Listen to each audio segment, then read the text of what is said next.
Hello everyone. इस video में हम डिस्कस करेंगे फाइनेंशियल प्लानिंग के बारे में। फाइनेंशियल प्लानिंग एक इम्पॉर्टेंट पार्ट है फाइनेंशियल मैनेजमेंट का। जो फाइनेंशियल मैनेजर्स होते हैं वो फाइनेंशियल प्लानिंग करते हैं। तो फाइनेंशियल प्लानिंग के बारे में हम देखिए। Planning is one of the most important and basic functions of management. कि प्लानिंग जो होता है एक बहुत इंपॉर्टेंट फंक्शन होता है प्रबंध का। प्लानिंग एक पहला स्टेप होता है जो फंक्शन मैनेजमेंट का माना जाता है। इसके बाद ऑर्गेनाइजिंग आती है, स्टाफिंग आती है, कम्युनिकेशन होता है, कंट्रोलिंग आती है। लेकिन हम यहाँ पर फाइनेंशियल प्लानिंग की बात कर रहे हैं कि जब हम प्लानिंग करते हैं किसी भी चीज़ की तो हमें बहुत सारी बातों का विशेष ध्यान रखना पड़ता है। यहाँ पर हम फाइनेंस की बात कर रहे हैं तो हमें फाइनेंशियल प्लानिंग के बारे में यहाँ डिस्कस करेंगे कि हमें कितना बिजनेस चला रहे हैं तो हमें कितना पैसा साल भर में चाहिए, कितना हमारी आगे ज़रूरत पड़ सकती है। इन सब बातों को हमें यहाँ पे इसके बारे में हमें प्लानिंग करनी पड़ती है। तो there are different view points regarding concept of financial plans. यहाँ पर देखेंगे 2 पॉइंट दिए गए हैं। According to one view point, financial plan means estimation of total quantum of funds needed for the proposed venture.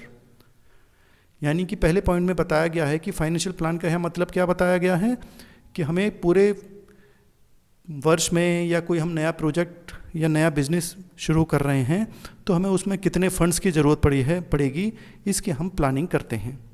Another view point holds a financial plan to mean capital structure. जो दूसरा view point है उसमें ये माना गया है कि financial plan क्या है कि हमें जो फंड्स एक्वायर करने हैं, पैसा हमें लेना है अपने बिजनेस शुरू करने के लिए, वो किस तरीके से लेना है कि शेयर्स में पैसा लेना है, डिबेंचर्स में पैसा लेना है, अपना पैसा लगाना है, या बाहर से उधार लेना है, बैंक से लोन लेना है, या फाइनेंशियल इंस्टीट्यूशंस से लोन लेना है। तो that is all about capital structure. लेकिन यहाँ पर ये दोनों व्यू पॉइंट ही नैरो अप्रोच माने जाए हैं, संकुचित अप्रोच है इसकी। इसलिए हम देखते हैं मॉडर्न व्यू पॉइंट जिसमें बहुत सारी चीज़ें इन्वॉल्व हो जाती हैं। पहला पॉइंट क्या इन्वॉल्व होता है, what types of assets will be required to run the business and how much capital will be required for them. यानी कि जो बिज़नेस हमें शुरू कर रहे हैं उसे शुरू करने के लिए और उसे चालू हालत में लाने के लिए हमें किन किन संपत्तियों की आवश्यकता होगी और उसके लिए हमें कितना पैसे की ज़रूरत यानी कितनी कैपिटल की ज़रूरत होगी। दूसरा पॉइंट है when and how much capital will be required. फिर हमें पैसे की कब कब ज़रूरत पड़ेगी। ऐसा नहीं है कि हमें 5 लाख का बिजनेस शुरू करना है तो 5 लाख पहले दिन ही चाहिए। हमें समय समय के साथ, मान लीजिए बिजनेस शुरू कर रहे हैं, फैक्ट्री हम बना रहे हैं, तो पहले हम ज़मीन खरीद रहे हैं तो ज़मीन के लिए पैसा चाहिए, फिर कुछ टाइम के बाद हमें बिल्डिंग बनाने के लिए पैसा चाहिए, फिर कुछ समय बाद हमें उसमें मशीन्स वगैरह लगानी हैं, व्हीकल्स खरीदने हैं, फर्नीचर लगाना है और बहुत सारी चीज़ें हमें देखनी हैं। तो इन सब के बारे में हमें समय समय के साथ पैसे की ज़रूरत पड़ेगी, तो वो कब कब चाहिए और कितने चाहिए। And third point is from which sources the required capital should be raised. और जो ये पैसा हमें चाहिए ये किन किन सोर्सेज से मिलेगी, कहाँ कहाँ से मिलेगा। जैसे अभी मैंने डिस्कस करा कि हमें शेयर कैपिटल के से चाहिए, या डिबेंचर से हम ले सकते हैं, या हम लोन्स ले सकते हैं, या हम अपना पैसा लगा सकते हैं। तो देयर आर डिफरेंट सोर्सेज। तो हमें किन किन सोर्सेज से पैसा मिल सकता है या हम किन किन सोर्सेज से पैसा हम लेंगे, वो सब हम प्लानिंग में डिसाइड करते हैं। So preparation of financial plans is a function of promotion. क्योंकि बिजनेस को प्रमोट कर रहे हैं, बिजनेस को बढ़ा रहे हैं, बिजनेस को शुरू कर रहे हैं, तो फाइनेंशियल प्लानिंग पहले ही ज़रूरत होगी। और ये कौन करता है, ये जो टॉप मैनेजमेंट हमारा होता है वो डिसाइड करेगा। जो मैनेजर्स लेवल के हैं, मैनेजिंग डायरेक्टर्स हैं, चेयरमैन हैं कंपनी के, वो सब ये सब चीज़ें डिसाइड करेंगे। नीचे जो एम्प्लॉयज़ हैं वो डिसाइड नहीं करेंगे, ये टॉप मैनेजमेंट डिसाइड करता है। The financial plan should take into consideration not only the present conditions but future and probable developments also. ऐसा नहीं है कि प्लान हम बना रहे हैं तो वो आज के लिए बना रहे हैं, क्योंकि प्लानिंग हम फ्यूचर के लिए करते हैं। तो फ्यूचर में कुछ कंडीशंस बदल सकती हैं, उनके बारे में ध्यान में रखना है। कुछ गवर्नमेंट की रूल्स रेगुलेशंस बदल जाते हैं, उनकी पॉलिसीज़ बदल जाती हैं, तो वो भी हमें ध्यान में रखना है कि अगर नई नई चीज़ें अगर डेवलप होती हैं तो हमारी फाइनेंशियल प्लानिंग ख़राब ना हो, और हम उन सब को ध्यान में रखते हुए ही फाइनेंशियल प्लानिंग करते हैं। यहाँ पर देखिए हम दो डेफिनेशंस दी गई हैं। पहली है वॉकर एंड वॉगन की। ये बताते हैं कि financial planning pertains only to the function of finance and includes the determination of firms' financial objectives, financial policies and procedures. ये कहते हैं कि फाइनेंशियल प्लानिंग जो है वो एक फाइनेंस का फंक्शन है। इसमें हम फाइनेंशियल के जो हमारा उद्देश्य है कि पैसा हमें किस किस पर्पज़ के लिए चाहिए, क्या उद्देश्य है, क्या हमने अपनी पॉलिसीज़ बनाई हैं और किस किस तरह से हमें अपने पैसे का निवेश करना है, ये सब फाइनेंशियल प्लानिंग का पार्ट माना जाता है। दूसरा, बॉर्नेविले ने कहा है कि financial plan of a corporation has two fold aspect. पहला, it refers not only to the capital structure of the corporation but also to the financial policies which the corporation but also to the financial policy which the corporation adopted और intends to adopt. यहाँ पे दो बातें कही हैं कि capital structure को ध्यान में रखना है। कैपिटल स्ट्रक्चर में क्या आता है कि शेयर से पैसा लेना है, डिबेंचर से लेना है, लोन्स से लेना है, तो ये बातें तो ध्यान में रखनी है। बाकी जो पॉलिसीज़ हम बनाते हैं कि किस किस तरह से हमें आगे कार्य करना है अपने बिजनेस को बढ़ाने के लिए, तो वो सब बातें यहाँ पर फाइनेंशियल प्लानिंग में देखनी पड़ती हैं। तो हम क्या समझे अब तक कि फाइनेंशियल प्लानिंग स्टेटमेंट, ये एक हमने एक स्टेटमेंट बना लिया, estimating the amount of capital and determining its composition, कि कितना पैसे की हमें कैपिटल की निवेश करना है, कितनी पूंजी हमें चाहिए और उसको किस किस तरीके से हमें मिलेगा पैसा, वो सब हम फाइनेंशियल प्लानिंग में देखते हैं। पहला है द क्वांटम ऑफ फाइनेंस, यानी कितने अमाउंट या कितने पैसे की हमें ज़रूरत है। फिर फाइनेंसिंग का पार्ट आ गया कि किस किस तरीके से वो पैसा हमें इकट्ठा करना है। और तीसरा, policies to be pursued by the flotation of various corporate securities, कि हमें शेयर्स इशू करने हैं तो कब करने हैं, किस तरीके से करने हैं, लोन लेना है तो हम कौन से बैंक से लोन लेना है, कौन से फाइनेंशियल इंस्टीट्यूशन से लोन लेना है, ये सब हम फाइनेंशियल प्लानिंग में देखते हैं। तो अब हम ये समझ गए कि फाइनेंशियल प्लानिंग बहुत बड़ा और बहुत इंपॉर्टेंट पार्ट है फाइनेंशियल मैनेजमेंट का। तो क्यों ज़रूरत पड़ती है फाइनेंसिंग प्लानिंग की? पहला पॉइंट आता है कि successful promotion of the business, कि हमें अपने बिजनेस को सक्सेसफुली, सफलतापूर्वक आगे बढ़ाना है तो हमें अपने प्लान तो बनाना ही पड़ेगा कि कब कब कितना कितना पैसा हमें चाहिएगा, कैसे कैसे चाहिएगा और कहाँ कहाँ से वो पैसा आएगा। तो ये प्लानिंग करनी बहुत ही ज़रूरी है। तो अच्छे सफलतापूर्वक अपने व्यापार को चलाने के लिए हमें फाइनेंशियल प्लानिंग करनी पड़ती है। दूसरा है efficient operation of the business. जब बिज़नेस शुरू हो जाएगा तो उसे रेगुलर भी चलना है, तो बीच में कहीं कोई समस्या ना आए, उसके लिए भी हमें अपनी प्लानिंग करनी पड़ती है कि हर वर्ष हमें कितना कितना पैसे की ज़रूरत पड़ेगी आगे बिज़नेस को डेवलप करने के लिए भी और रेगुलर चलाने के लिए भी, रेगुलर ऑपरेशंस करने के लिए भी हमें कितना कितना पैसा चाहिए, तो उसके लिए भी हमें अपनी प्लानिंग करनी पड़ती है। थर्ड पॉइंट है मेंटेनिंग एडिक्वेट लिक्विडिटी। लिक्विडिटी मतलब कि हमारे हाथ में कैश होना चाहिए कि हमें कहीं ज़रूरत पड़ रही है या किसी को हमें पैसे देने हैं या हमें अपने जिनसे हमने उधार माल ख़रीदा है उनको पैसे देने हैं, तो हम समय पर उनका पेमेंट कर सकें। तो in case of efficient financial planning the firm is capable of maintaining adequate liquid funds to meet its obligations of the creditors. Creditors होते हैं जिनसे हमने उधार सामान खरीदा है लेकिन कुछ समय बाद उनको पैसे तो वापस करने ही हैं, तो इसलिए हमारे पास सफिशेंट कैश होना चाहिए जिससे कि हम उनका समय से पेमेंट कर सकें। फोर्थ पॉइंट है expansion and development of business, क्योंकि बिजनेस को समय समय के साथ बढ़ाना भी पड़ता है, क्योंकि एनवायरनमेंट बदल जाता है, प्रोडक्ट्स की कैटेगरीज बदल जाती हैं, प्रोडक्ट बहुत पुराने हो जाते हैं तो हमें उसमें इनोवेशन करना पड़ता है, नवाचार करना पड़ता है, नई टेक्निक्स लानी पड़ती हैं। तो हमें बिज़नेस को ग्रो करना है, एक्सपेंड करना होता है, तो उसके लिए भी हमें प्लानिंग रहनी चाहिए कि आगे अगर 5 साल बाद हमें अपनी मशीन बदलनी है या अपने प्रोडक्ट्स के लिए नई कुछ चीज़ टेक्निक खरीदनी है तो हमारे पास फंड्स होने चाहिए जिससे कि हम आराम से, आसानी से अपना एक्सपेंशन बिजनेस का कर सकें। फिफ्थ पॉइंट है change in price level. Price level क्या होता है कि हमारा एनवायरनमेंट क्योंकि डायनेमिक माना जाता है, अनसर्टेन होता है, चीज़ें बदलती रहती हैं, तो प्राइस लेवल बदल जाता है इन्फ्लेशन के हिसाब से। आज जो 1 लाख रुपए की चीज़ हमें मिल रही है वो हो सकता है 5 साल बाद हमें ज़रूरत पड़े तो 1 लाख की ना मिल पाए, महंगाई हो जाएगी तो हो सकता है वो 5 साल बाद हमें 1.5 लाख की मिले, 2 लाख की मिले। तो इसलिए जब हम फाइनेंशियल प्लानिंग करेंगे तो हमें ये ध्यान में रखना है कि अगर कोई हमें 5 साल बाद अपनी सामान बदलना है, मशीन बदलनी है, क्योंकि मान लीजिए मशीन की उम्र 5 वर्ष है कि 5 वर्ष के बाद वो ख़राब हो जाएगी या बंद हो जाएगी, तो हमें 5 साल बाद नई मशीन ख़रीदनी पड़ेगी। तो उसको हमें प्लानिंग रखनी है उस हिसाब से ही कि अगर आज हमने वो 1 लाख रुपए की मशीन ख़रीदी है तो 5 साल बाद वो हो सकता है कि वो 1.5 लाख की हो या 2 लाख की हो। तो हमें प्लानिंग उस हिसाब से ही करनी है कि प्राइस लेवल बढ़ते रहते हैं, इन्फ्लेशन महंगाई बढ़ती रहती है। तो जब हम अपनी मशीनों को या कोई और एसेट्स हम अगर बदलते हैं, रिप्लेस करते हैं, तो हम आसानी से हमारे पास वो पैसे अवेलेबल होने चाहिए। नेक्स्ट पॉइंट है adequate return on capital employed.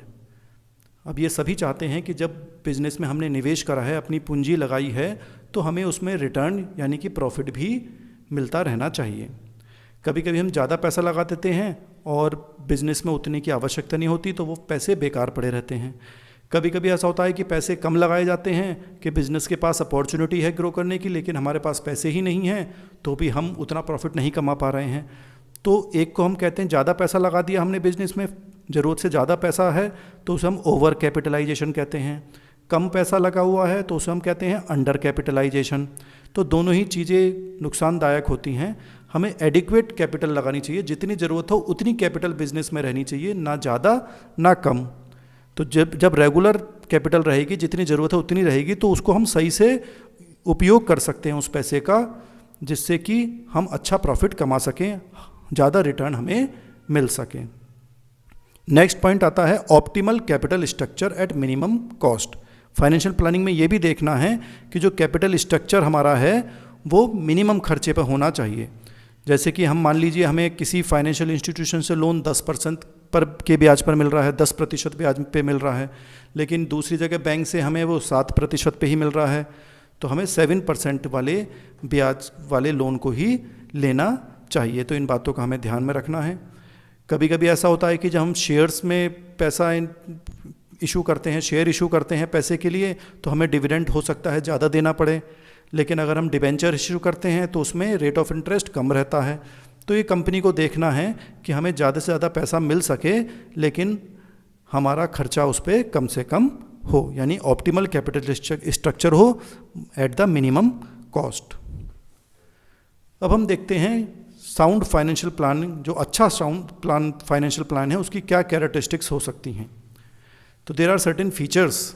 तो पहला पॉइंट आता है हमारा सिंप्लिसिटी, कि जो प्लान हमने बनाया है वो सिंपल हो, आराम से उसे समझा जा सके, हर लेवल ऑफ मैनेजमेंट पे उसको समझ सकें कि जो हमने प्लान बनाया है उसमें कॉम्प्लिकेशंस ना हो, कोई डाउट ना हो, और क्लियर होना चाहिए, सिंपल होना चाहिए, जिससे कि सभी जो लोग उससे जुड़े हुए हैं फाइनेंशियल प्लानिंग से, या जो फाइनेंशियल मैनेजमेंट के लोग हैं, वो उसको आराम से समझ सकें। सेकेंड पॉइंट है objectivity. Financial planning should be done by keeping in view the overall objectives of the company. जो कंपनी का उद्देश्य है, जो ऑब्जेक्टिव्स हैं, पर्पस है, उसको वो पूरा कर सकें। हमारा उद्देश्य, हमने विज़न बनाया है कि हम 5 साल में इतने लाख प्रोडक्ट बेचेंगे, कि 5 लाख प्रोडक्ट हम पर ईयर बेचेंगे, तो ये हमारा एक उद्देश्य हो गया, लेकिन पैसे नहीं है हमारे पास, तो हम अपने उद्देश्य को पूरा नहीं कर पाएंगे। तो इसलिए फाइनेंशियल प्लानिंग उस हिसाब से हम करें, उतना ही पैसे हम एक्वायर करें, उतने फंड्स आराम से हमें मिल जाएं, जिससे कि हम कंपनी अपने उद्देश्यों को पूरा कर सके। थर्ड पॉइंट है foresight. The formulation of financial plan depends upon the need for capital, which in turn depends upon the scope of operations of the business.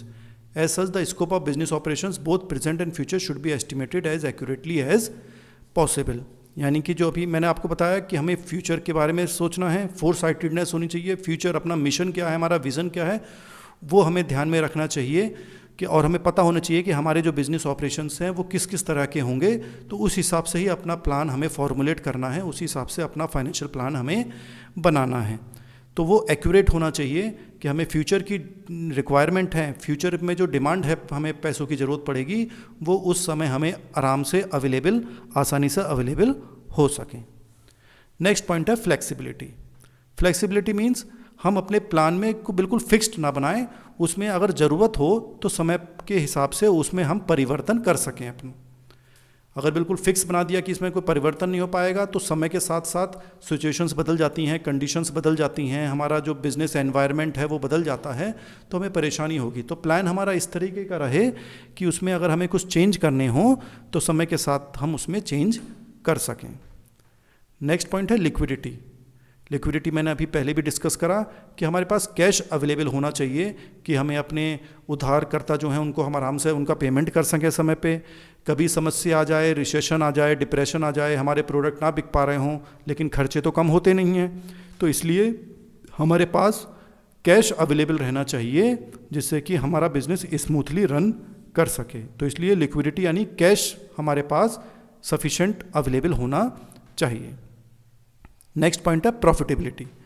जो फाइनेंशियल प्लान हम बना रहे हैं वो इस तरह का बनाएं कि हमें कम से कम रिस्क हो और उसमें खर्चा भी हमारा कम से कम आए। यानी कि हम अगर पैसे की हमें ज़रूरत है, हमने प्लान बनाया कि हमें 5 लाख रुपए की आगे ज़रूरत पड़ेगी, तो हम 5 लाख कहाँ से ले सकते हैं? या तो अपनी कैपिटल लगाएं, हम अपना पैसा लगाएं, या हम उधार ले सकते हैं। तो हम उधार लेंगे तो हमें ब्याज देना पड़ेगा, तो हमारा खर्चा बढ़ जाएगा।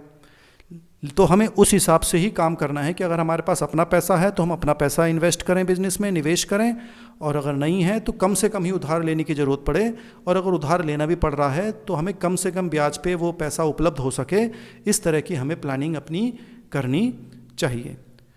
तो दूसरी बात हमें ये भी ध्यान में रखनी है कि अगर हम शेयर इशू करते हैं, शेयर्स कंपनी इशू करती हैं, अब जब कंपनी शेयर इशू करती है तो जो लोग शेयर खरीदते हैं वो उस कंपनी के उतने, जितना उन्होंने शेयर खरीदा है उतने हिस्से के वो मालिक बन जाते हैं, यानी मेंबर बन जाते हैं या ओनर बन जाते हैं। तो जब ज़्यादा लोग शेयर खरीदेंगे तो ज़्यादा लोग कंपनी के मालिक बन जाएंगे, तो जो मैनेजमेंट है उसके हाथ से कंट्रोल थोड़ा सा कम हो जाएगा, क्योंकि अब ज़्यादा लोग मालिक बन जाएंगे तो हमारा हिस्सा उसमें बिजनेस में कम हो जाएगा। तो इस बात को भी हमें ध्यान में रखना है कि हम चाहते हैं कि कंट्रोल हमारे हाथ में ही रहे, तो हम कम से कम शेयर इशू करें और ज़्यादा से ज़्यादा हम उधार ले सकते हैं। नेक्स्ट पॉइंट है कंटिंजेंसीज। तो business can never have favourable conditions always. परेशानियाँ आती हैं, हमेशा अच्छा ही माहौल नहीं रहता है। तो कभी जब आफत आ जाए, कोई परेशानी आ जाए, तो हमारे पास इतना पैसा अलग से रखा रहे कि हमें परेशानी में उस पैसे को हम यूज़ कर सकें। तो प्लान हमें इस तरह से बनाना चाहिए कि समय के साथ साथ हम पे कैश भी अवेलेबल रहना चाहिए, अलग से पैसे इकट्ठे रहने चाहिए कि कब ज़रूरत पड़े, कोई परेशानी आ जाए तो हम उस पैसे से वो परेशानियाँ कम कर सकें। Next point is intensive use of funds. So the financial plan has to be formulated to ensure that funds do not remain unused and at the same time there is no lack of funds। ये पहले भी मैंने बात करी इस बारे में कि जो हम पैसा बिजनेस में है वो ऐसा ना हो कि फालतू पड़ा हुआ है, वो यूज़ ही नहीं हो रहा है। अब हमने उधार पैसा लिया 5 लाख रुपए, लेकिन वो काम ही नहीं आ रहा है, हमने केवल 3 लाख रुपए ही लगाए बिजनेस में। अब 2 लाख रुपए तो फालतू पड़े हुए हैं, उस पर हमें ब्याज भी देना पड़ रहा है, तो हमारा खर्चा बढ़ जाता है। तो ऐसा पैसे हमें उतने ही लें जितना हम उन्हें यूज़ कर सकें, और ऐसा भी ना हो कि हमें चाहिए 5 लाख रुपए लेकिन उधार मिले केवल 3 लाख रुपए, तो 2 लाख की कमी रह गई, तो हमारा बिजनेस उस हिसाब से अच्छी तरीके से नहीं चल पाएगा। तो हमारे पास पैसा ना ज़्यादा हो ना कम हो, ऑप्टिमम होना चाहिए, सही होना चाहिए। पैसा वेस्ट भी ना हो और कम भी ना हो, क्योंकि ज़्यादा होगा तो भी नुकसान है, कम होगा तो भी नुकसान है। तो हमारे पास एडिक्वेट फंड्स अवेलेबल होने चाहिए, कि यानी कि उतने पैसे हमें अवेलेबल होने चाहिए जितना हमें ज़रूरत है। तो these are the characteristics of sound financial plan. अब हम यहाँ पे देखेंगे there are certain factors which affect the financial plan of a company. यानी कि जब फाइनेंशियल प्लान बनाते हैं तो किन किन बातों का हमें ध्यान में रखना है। तो इसमें पहला पॉइंट हमारा आता है nature of industry. Nature of industry means capital intensive industries require large amount of capital. यानी कि जहाँ पर मशीन्स ज़्यादा लगती हैं, बड़े बड़े प्लांट, बड़ी बड़ी मशीनें लगी हुई हैं, वहाँ पे हमें पैसे की ज़्यादा ज़रूरत है। लेकिन अगर स्मॉल मीडियम इंडस्ट्री है, हैंडीक्राफ्ट की इंडस्ट्री है, जहाँ पर लेबर ज़्यादा काम करती है, तो जहाँ लेबर ज़्यादा काम कर रही है तो वहाँ पे मशीनों की कम ज़रूरत पड़ेगी, तो वहाँ पर हमें फंड्स की यानी कि पैसे की कम ज़रूरत पड़ेगी। तो ये डिपेंड करता है जब फाइनेंशियल प्लान बनाते हैं कि हमारी इंडस्ट्री, हमारा नेचर ऑफ कंपनी बिजनेस किस तरह का है। अगर हमारे पास ज़्यादा मशीनें की हमें ज़रूरत है तो पैसों की भी ज़्यादा ज़रूरत पड़ेगी। अगर लेबर इंटेंसिव है, जहाँ पर लेबर ज़्यादा काम करती है, मजदूर ज़्यादा काम करते हैं, तो वहाँ पर हमारा कम पैसों से काम चल जाएगा। तो उस हिसाब से ही हमें अपनी प्लानिंग करनी है। Second point is standing of the company. Standing means company की गुडविल कैसी है, the goodwill of the company, credit rating in the market, पिछली परफॉर्मेंस उसकी कैसी है कंपनी की, मैनेजमेंट का एटीट्यूड कैसा है, ये सब चीज़ें हमें देखनी हैं। अब क्या होता है यहाँ पे, अगर हमारी कंपनी की गुडविल अच्छी है तो हमें आराम से पैसे मिल जाएंगे, तो प्लानिंग हम उस हिसाब से करेंगे। कंपनी की गुडविल ख़राब है तो हमें आसानी से पैसे नहीं मिलेंगे, तो पहले से ही हमें अरेंजमेंट करके रखना पड़ेगा, अपने पैसे अपना इंतज़ाम पहले से ही करके रखना पड़ेगा। तो प्लानिंग हमें उसी तरीके से करनी है जैसी स्टैंडिंग हमारी कंपनी की मार्केट में है। थर्ड पॉइंट है अमाउंट ऑफ रिस्क। अब रिस्क, जब बिजनेस हम करते हैं तो रिस्क तो होता ही है। मार्केट रिस्क होता है कि भाई हमारा प्रोडक्ट आगे जाके बिकेगा कि नहीं बिकेगा, कॉम्पिटिटर्स बहुत सारे आ जाते हैं कि भाई कॉम्पिटिटर्स ज़्यादा आ गए तो हमारे प्रोडक्ट की सेल पर अफेक्ट पड़ेगा। So the risk involve in the business should be also be discussed while planning the sources of funds. The business having more risk should issue ownership securities only while organization with stable earnings expectations can take advantage of trading on equity, that is debt capital। यहाँ पर ये बताया गया है कि अगर risk ज़्यादा है तो हमें उधार कम लेना चाहिए, क्योंकि अगर हम रिस्क ज़्यादा है, बिजनेस पता लगा हमारा प्रोडक्ट बिका ही नहीं, बिजनेस ठप हो गया, तो जो उधार लिया है तो उसको हम पैसे कहाँ से चुकाएंगे। तो उस कंडीशन में हमें अपने पैसे का ही यूज़ करना चाहिए कि नुकसान होगा तो केवल हमारे पैसों का होगा। ऐसा ना हो कि बाहर वाले तगादा करें, बाहर वाले हमें परेशान करें और पता लगा हमारी कंपनी ही बिक गई। तो अगर रिस्क ज़्यादा है बिजनेस में तो हमें अपना पैसा लगाना चाहिए, लेकिन अगर रिस्क कम है और रेगुलर इनकम होती रहती है, बिजनेस आराम से नॉर्मल चलता रहता है, तब हम उधार पैसा ले सकते हैं, क्योंकि हमें पता है कि भाई बिज़नेस सही चलता रहेगा, कोई रिस्क नहीं है, कोई परेशानी नहीं है, अच्छा प्रॉफिट होगा, तो हम ब्याज आराम से चुका सकते हैं और धीरे धीरे जो असल कीमत है यानी कि जो प्रिंसिपल अमाउंट है उसको भी हम आराम से वापस कर सकते हैं। नेक्स्ट पॉइंट है plans for the future expansion. अब if the existing owners and management want to retain the control of business in their hands, they would not like to issue equity shares in large quantity. They would prefer that debt capital even for expansion and diversification programs in future. Plugging back of profits is always preferred in such business organizations। अब यहाँ पर बताया गया है कि जो हम future expansion, हम अगर मान लीजिए हमें बिजनेस अपना बढ़ाना है कि भाई 4-5 साल बाद हमें नई मशीन खरीदनी पड़ेगी, नई ज़मीन खरीदनी पड़ेगी, बिज़नेस बढ़ाना है हमारा, जब प्रोडक्ट मार्केट में अच्छा बिकने लगेगा तो ज़्यादा सेल करनी पड़ेगी, तो हमें ज़्यादा मशीन्स की ज़रूरत पड़ेगी। तो जब हमें 4 या 5 साल बाद हमें आगे पैसे की ज़रूरत पड़ेगी, तो अगर हम पैसा शेयर्स के माध्यम से लेंगे तो नए मालिक बन जाएंगे, जैसे मैंने पहले अभी बताया। तो नए मालिक बन जाएंगे तो हमारे जो पुराने लोग हैं उनके हाथ से कंट्रोल बिजनेस का कम हो जाएगा। तो ऐसे लोग अगर चाहते हैं कि उनका कंट्रोल बना रहे तो फिर वो शेयर इशू नहीं करेंगे, वो क्या करेंगे, उधार ले लेंगे, डिबेंचर्स ले लेंगे, या जो प्रॉफिट होता है कंपनी में उसको वो रोके रखेंगे और उस प्रॉफिट को हम दोबारा बिजनेस में लगा सकते हैं। तो बाहर का कंट्रोल भी नहीं बढ़ेगा और अपने हाथ में ही कंट्रोल रहेगा और हम आराम से स्मूथली बिजनेस को अपने चला सकते हैं।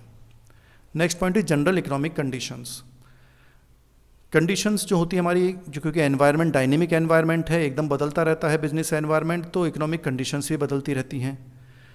तो नेशनल और इंटरनेशनल लेवल्स पर ये सब चेंजेस होते रहते हैं, तो उसके हिसाब से ही हमें फाइनेंशियल प्लान अपना करना है।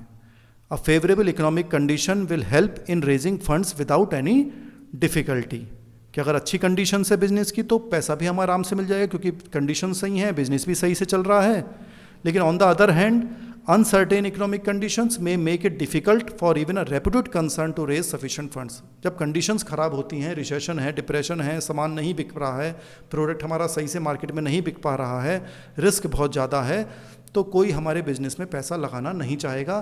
तो हमें, हमारी कितनी भी अच्छी रेपुटेशन हो, कंपनी की गुडविल कितनी भी अच्छी हो, हमें ज़रूरत के हिसाब से पैसा मार्केट से नहीं मिल पाएगा। तो इकोनॉमिक कंडीशंस पे डिपेंड करता है कि हमें किस किस तरह पैसा मिल पाएगा कि नहीं मिल पाएगा। तो हमें फाइनेंशियल प्लान करते वक्त इन बातों का भी ध्यान रखना चाहिए। नेक्स्ट पॉइंट है गवर्नमेंट कंट्रोल। पहले भी मैंने बताया गवर्नमेंट की रूल्स रेगुलेशंस हैं, पॉलिसीज़ हैं, फाइनेंशियल कंट्रोल्स हैं, कुछ रूल्स रेगुलेशंस उनके बदलते रहते हैं। तो उनको ध्यान में रखते हुए ही जो प्रेजेंट कंडीशंस हैं उसके हिसाब से फ्यूचर में क्या हो सकता है उसको भी थोड़ा आइडिया लेकर ही हमें अपने फाइनेंशियल प्लान्स बनाने चाहिए। नेक्स्ट पॉइंट है appraisal of alternative sources of finance. जब हम फाइनेंस की सोर्सेज ऑफ फाइनेंस की बात करते हैं, यानी कि पैसा हमें कहाँ कहाँ से मिल सकता है, तो बहुत सारे हैं। हम शेयर कैपिटल से पैसा ले सकते हैं, इक्विटी शेयर से, प्रेफरेंस शेयर से, उधार ले सकते हैं, डिबेंचर से, बैंक से, फाइनेंशियल इंस्टीट्यूशन से लोन ले सकते हैं। तो बहुत जगह से हम लोन से ले सकते हैं, पैसा इकट्ठा कर सकते हैं। तो हमें सबके बारे में पता होना चाहिए कि किससे के क्या फ़ायदे हैं, किससे क्या नुकसान है। तो ये सब बातों को हमें फाइनेंशियल प्लानिंग में ध्यान में रखना है कि जैसे जैसे जो जो ऑप्शंस अवेलेबल हैं हमारे पास, उनके हिसाब से उसके क्या फ़ायदे हैं, क्या नुकसान है, ये हमें ध्यान में रखना पड़ेगा। नेक्स्ट पॉइंट है plans for the future expansion. Future plan हमें बनाना है कि भाई आगे जाके हमें अपना बिजनेस ग्रो करना है, बिजनेस बढ़ाना है, तो उसके हिसाब से उस समय हमें पैसे की ज़रूरत पड़ेगी। तो प्लान बनाते सब हमें आगे का भी ध्यान में रखना है कि 4, 5, 10 साल बाद हमें जब पैसों की ज़रूरत पड़ेगी तो वो हमें आसानी से उपलब्ध हो सकें। तो ये सारे फैक्टर्स हैं जिनको हमें ध्यान में रखना है फाइनेंशियल प्लान बनाते वक्त। तो ये तो सब फाइनेंशियल प्लानिंग की बात हो गई, लेकिन इसमें की कुछ कमियाँ भी हैं।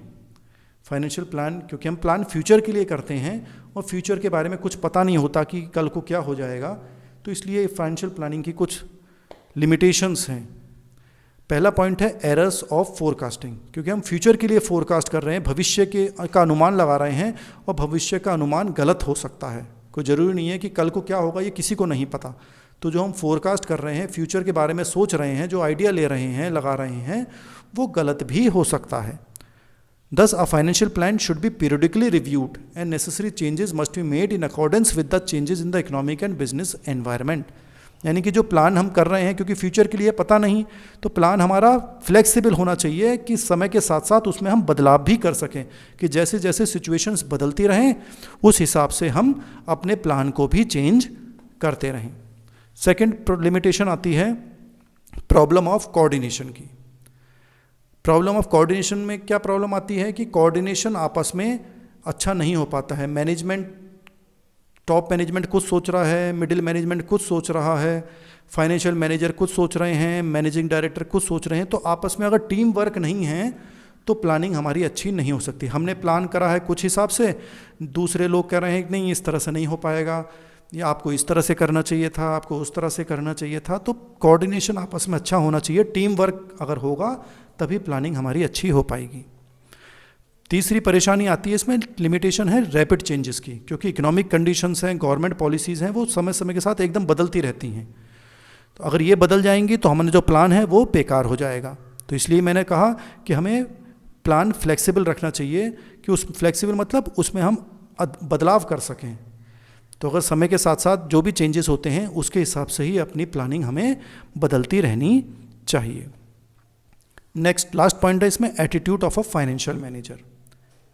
अब कभी कभी क्या होता है कि मैनेजमेंट, क्योंकि सारे प्लानिंग फाइनेंशियल मैनेजर्स को करनी है, अब मैनेजर्स की का एटीट्यूड हमें देखना है कि वो किस तरह का है, वो कैपेबल है कि नहीं है प्लानिंग करने के लिए, फोर साइटेडनेस है, नहीं भविष्य का अनुमान वो लगा सकते हैं कि नहीं लगा सकते हैं।